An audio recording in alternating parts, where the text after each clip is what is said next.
आज पूरे देश में एक वीडियो की बहुत चर्चा हो रही है और यह वीडियो हो सकता है अब तक आपने भी देख लिया होगा और आपके परिवार में भी इस वीडियो पर जरूर बात हो रही होगी। दिल्ली में कल रात मोहम्मद साहिल खान नाम के 20 साल के एक लड़के ने साक्षी नाम की एक लड़की को सड़क पर खुलेआम चाकू से गोद गोद कर मार डाला। साक्षी सिर्फ 16 साल की थी और वो मोहम्मद साहिल के साथ एक रिलेशनशिप में थी, ऐसा बताया जा रहा है। इसलिए आज हम इस खबर का एक विस्तृत विश्लेषण करेंगे और हमारे देश के हर माता पिता को यह विश्लेषण, हर परिवार को आज का यह विश्लेषण बहुत ध्यान से देखना चाहिए, क्योंकि ये जो पूरा मामला है सिर्फ अपराध का नहीं है, ये एक सामाजिक मामला भी है। लेकिन सबसे पहले आपको इस घटना की पूरी जानकारी देते हैं, आप समझ पाएंगे कि हुआ क्या। यह घटना दिल्ली के शाहबाद डेयरी इलाके की है, जो हमारे देश की सुप्रीम कोर्ट से सिर्फ 28 किलोमीटर और नए संसद भवन से सिर्फ 32 किलोमीटर दूर है। तो किसी दूर दराज के गांव की बात नहीं कर रहे हैं हम, किसी जंगल की बात नहीं कर रहे हैं, देश की राजधानी दिल्ली की बात कर रहे हैं। पुलिस के मुताबिक 28 मई को रात 8:41 पर साहिल और साक्षी का झगड़ा हुआ और इस झगड़े के दौरान जब साक्षी वहां से जाने लगी तो मोहम्मद साहिल ने अचानक उस पर हमला कर दिया और वो लगातार 10 मिनट तक साक्षी को एक खंजर से गोदता रहा। उसने साक्षी पर कुल मिलाकर 21 बार इस खंजर से वार किया और 3 बार उसके मुंह और पेट पर लात मारी और 5 बार एक बड़े पत्थर से उसके चेहरे को, उसके सिर को कुचल कर उसकी हत्या कर दी। ये सब कुछ वहां लगभग 10 मिनट तक सड़क पर खुलेआम सबके सामने होता रहा और इस दौरान कुल मिलाकर हमने जब गिना तो 17 लोग ऐसे थे, जी हां 17 लोग ऐसे थे जो वहां से यानी उसी सड़क से गुजरे, जिन्होंने यह सब कुछ अपनी आंखों से होते हुए देखा, लेकिन वो रुके नहीं और इनमें से एक ने भी साक्षी को साहिल खान से बचाने की कोशिश नहीं की। साक्षी सिर्फ 16 साल की थी और इसी साल उसने 10वीं कक्षा की परीक्षा पास की थी और उसकी एक सहेली का ऐसा कहना है कि यह लड़की पिछले 3-4 साल से साहिल खान को जानती थी और दोनों एक रिलेशनशिप में भी थे। लेकिन बाद में जब किसी बात को लेकर इन दोनों का आपस में झगड़ा हुआ और इस झगड़े के बाद जब साक्षी ने साहिल खान से बात करना बंद कर दिया तो यह लड़का इसे बेवफाई समझने लगा और इसके बाद उसने कल रात साक्षी को सजा दी और साक्षी की बेरहमी से हत्या कर दी। सजा किस बात की? साहिल खान से बात ना करने की सजा, इस रिश्ते से बाहर जाने की सजा। सबसे बड़ी बात यह कि इस घटना को बहुत आसानी से रोका जा सकता था और शायद साक्षी की जान बचाई जा सकती थी, लेकिन ऐसा हुआ नहीं।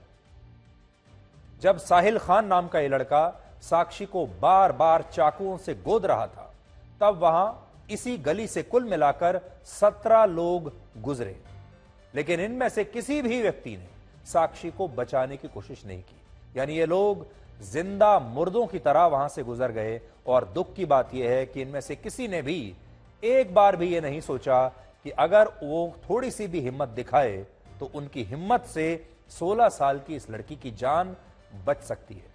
तो जो जितने भी लोग जो वहां से गुजर रहे थे, क्या आप इन लोगों को जिंदा लोग कहेंगे? क्या आप इन्हें जिंदा इंसान मानते हैं या आपको लगता है कि ये सब लोग मर चुके हैं, सिर्फ इनके शरीर चल रहे हैं लेकिन असल में इनका जमीर मर चुका है?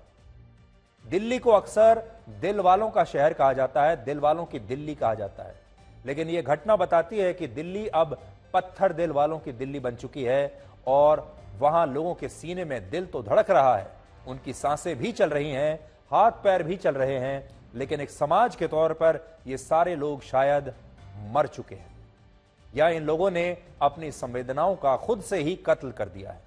क्योंकि जिस दिल्ली में लगभग 2 करोड़ से ज्यादा लोग रहते हैं, वहां दिन दहाड़े एक 20 साल का लड़का एक 16 साल की लड़की की हत्या कर देता है। लेकिन यह देखकर इतने बड़े शहर में कोई विचलित नहीं होता। और यहां बात सिर्फ दिल्ली की नहीं है, आपको छत्तीसगढ़ के रायपुर की ये तस्वीरें जरूर याद होंगी। अभी कुछ ही दिन पुरानी तस्वीर थी जब एक 47 साल के आदमी ने एक 16 साल की लड़की के सामने शादी का प्रस्ताव रखा। लड़की ने जब शादी के प्रस्ताव को ठुकरा दिया तो इस आदमी ने बीच सड़क पर इस लड़की की पिटाई की और उसके बाद बीच सड़क पर उसके बाल पकड़ते हुए वो शहर के बीचों बीच एक तरीके से उस लड़की का जुलूस निकालता रहा। और तब भी वहां पर बहुत सारे लोग खड़े थे। देखिए इन तस्वीरों में आपको कितने लोग सड़क पर दिखाई देंगे। इस आदमी के हाथ में एक चाकू है और इस चाकू से सारे लोग डर कर वापस भाग रहे हैं।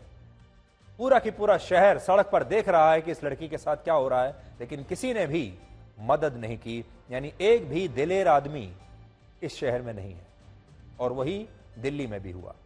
आप अक्सर हिंदी फिल्मों में यह देखते होंगे कि जब कोई गुंडा किसी लड़की पर हमला करता है या किसी लड़की से छेड़छाड़ करता है तो लड़की को बचाने के लिए फिल्म में हीरो की एंट्री होती है और इसके बाद हीरो सारे गुंडों से अकेला लड़ता है और उस लड़की को बचा लेता है।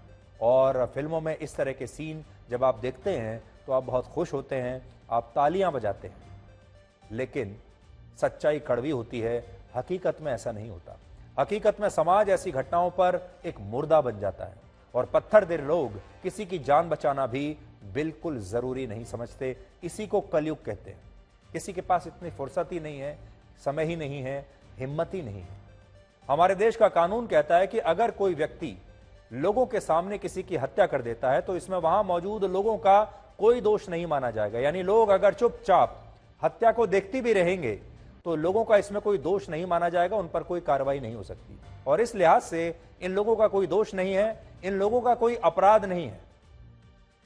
कानून इन्होंने कोई नहीं तोड़ा है, लेकिन नैतिक रूप से ये जरूर अपराधी हैं। हो सकता है देश का कानून इन्हें अपराधी ना माने, लेकिन नैतिक रूप से ये अपराधी हैं। और एक समाज के तौर पर यह घटना हमें बताती है कि अब शहरों में लोग वही सोचते हैं, जब तक उनके साथ कुछ गलत नहीं होता तब तक उनके लिए कोई घटना मायने नहीं रखती। यानी अगर उनकी घर की बेटी के साथ ये होगा वो तभी बाहर निकलेंगे। अगर किसी और की घर की बेटी के साथ हो रहा है, पड़ोस में किसी की बेटी के साथ ये हो रहा है, तो वो चुपचाप सीधे निकल जाएंगे, बचाने के लिए नहीं आएंगे। साहिल ने जब साक्षी की हत्या की, उसके पास हथियार के रूप में सिर्फ एक खंजर था और जो आसपास के लोग थे अगर चाहते तो इस साहिल खान नाम के लड़के को रोक सकते थे, लेकिन किसी ने नहीं रोका। हालांकि वहां रहने वाले जो लोग हैं आसपास के, उनका कहना है कि उन्होंने साहिल खान को रोकने की कोशिश की थी, लेकिन उसने लोगों को यह कहकर डरा दिया कि अगर कोई आगे आया तो वो उसकी भी इसी तरह से हत्या कर देगा। जो बचाना जा रहा था उसको भाई को मार रहा, बोला कि जो आएगा तो बचाना भाई तही को मार दूंगा। मामा की लेडीज हम बोल रही है, बचाते तो बच सकती थी। हाँ नहीं डर से गए नहीं, भाई मार के भाग लेते वो मारेंगे, उसको छोड़ के दूसरे जो बचाएगा उसको ही संग ले लेंगे। पड़ोस में आए दिन ऐसे हो रहे, यहाँ कोई कानून नहीं है बदमाशों के लिए। पुलिस नहीं आती है। पुलिस का बुलाता पहले आपके आगे सामने करेगा। मान लो मेरे कोई तकलीफ है, मैं कंप्लेन करी तो वो चीज आके देखो ना कि हमें खड़ा कर देगा, आप चले जाओगे, हमें तो मार देगा जान से। तो हम डर के मारे इसलिए नहीं बोलते हम लोग। क्या पुलिस आती है, पेट्रोलिंग होती है? नहीं जी, बहुत देर में आती है। 10 बार कंप्लेन करो तो एक बार आती है, तब होगी, उससे पहले नहीं होती है।